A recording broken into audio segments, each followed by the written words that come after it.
A ver, ¿cuál es el mayor error que cometemos con el dengue? Es bajar la guardia, justo cuando la fiebre desaparece. Siempre nos han enseñado, ¿no?, que la fiebre es el enemigo. Pero ojo, en el dengue es todo lo contrario. La desaparición de la fiebre marca el inicio de la fase más, pero más peligrosa.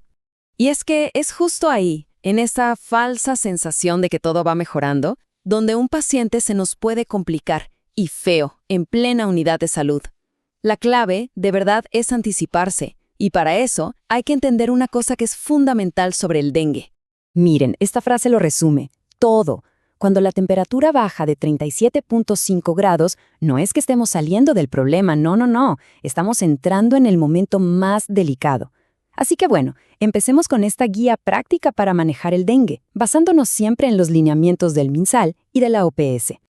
Muy bien, entremos de lleno. Entender la fase crítica no es algo opcional, es literalmente la diferencia entre un manejo exitoso y una complicación que puede ser gravísima. Y todo comienza con un evento clave. Esta palabra, defervescencia, tiene que ser como una sirena de ambulancia en nuestra cabeza, una alerta máxima.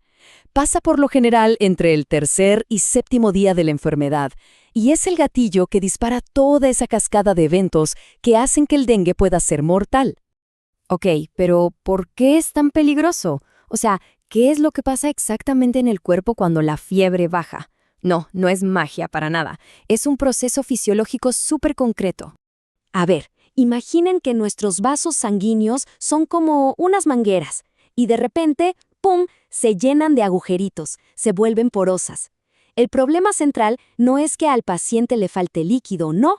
Es que el líquido o el plasma se está escapando de los vasos hacia todos lados, lo que llamamos el tercer espacio. Y esto nos lleva a una cascada, un efecto dominó. Paso 1, el plasma se fuga.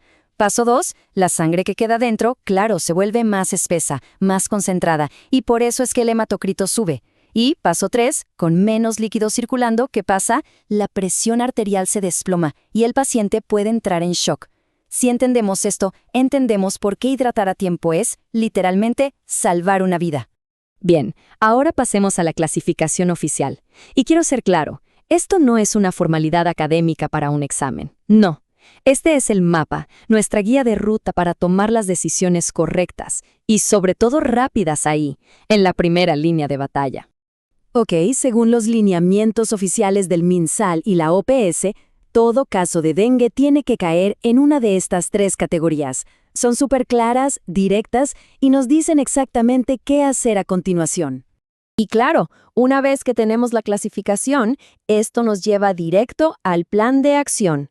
A cada categoría le corresponde un grupo de manejo, A, B o C, así de sencillo. Miren, esta tabla es el corazón de todo esto, es nuestra guía rápida. Grupo A, para la casa, con mucha hidratación oral y paracetamol. Y ojo con esto, prohibidísimo usar AINES como el ibuprofeno, por el riesgo de sangrado. Luego, el grupo B1, aunque no tenga signos de alarma, si tiene otros problemas de salud, se queda en observación. El grupo B2, en cambio, ya tiene signos de alarma y a este paciente hay que ponerle líquidos intravenosos, pero ya. Y el grupo C, el grupo C es una emergencia total. Necesita manejo de cuidados intensivos. Y aquí está uno de los puntos más importantes, donde el criterio clínico es clave, la diferencia entre el grupo A y el B1.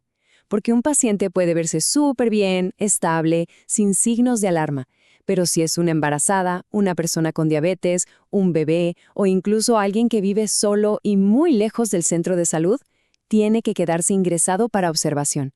Ese riesgo no se puede correr. Bueno, ahora vamos a lo bueno, las perlas clínicas, esos datos clave que nos permiten adelantarnos a los problemas y evitar que un paciente se nos complique. Estos son los signos que tenemos que ir a buscar, a preguntar activamente, sobre todo cuando baja la fiebre. El dolor abdominal, ese que es intenso y no se quita, suele ser el primero y el más importante de todos. Si además hay vómitos que no paran, sangrados o vemos que la persona está muy somnolienta o irritable, son banderas rojas gigantes que nos dicen actúa ya. Y si vemos esos signos de alarma, hay un número que se tienen que grabar a fuego. 10 ml por kilo. 10 ml por kilo. Esa es la carga inicial de líquidos, de solución salina o Hartmann que hay que pasarle en la primera hora. Esta acción tan sencilla estabiliza al paciente y nos da un tiempo valiosísimo. Y claro, no podemos manejar el dengue a ciegas. El laboratorio no es solo para confirmar el diagnóstico. No, el laboratorio nos habla, nos avisa antes de que el paciente se desplome. Y de todos los datos del laboratorio, este es el más importante, por lejos. Un hematocrito que va subiendo es el espejo de la fuga de plasma. Es la primera señal, el primer grito de auxilio del laboratorio que nos dice, cuidado, este paciente se está hemoconcentrando y va camino al shock. Y un último punto, que es crítico también. El peligro no termina cuando acaba la fase crítica. Cuidado acá.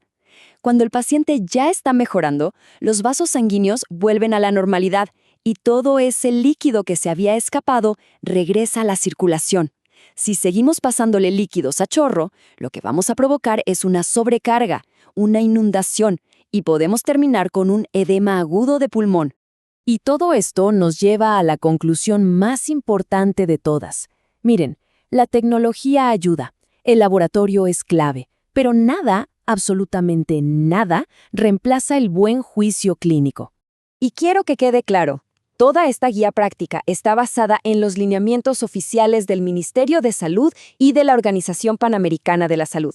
O sea, no es una opinión, es seguir la mejor evidencia que tenemos para cuidar a la gente. Hacer el año social, lo sabemos, no es para nada fácil. Ver 20, 30, 40 casos con fiebre al día es agotador. Pero es ahí, en esa primera línea, donde el criterio clínico marca la diferencia entre un paciente que se va tranquilo a su casa y uno que termina en la UCI. Esa capacidad para pescar a tiempo los signos de alarma es lo que cambia todo.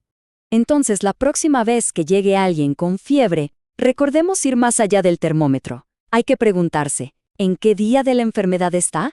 ¿Ya pasó la fiebre? ¿Le duele el abdomen? ¿Cómo viene ese hematocrito?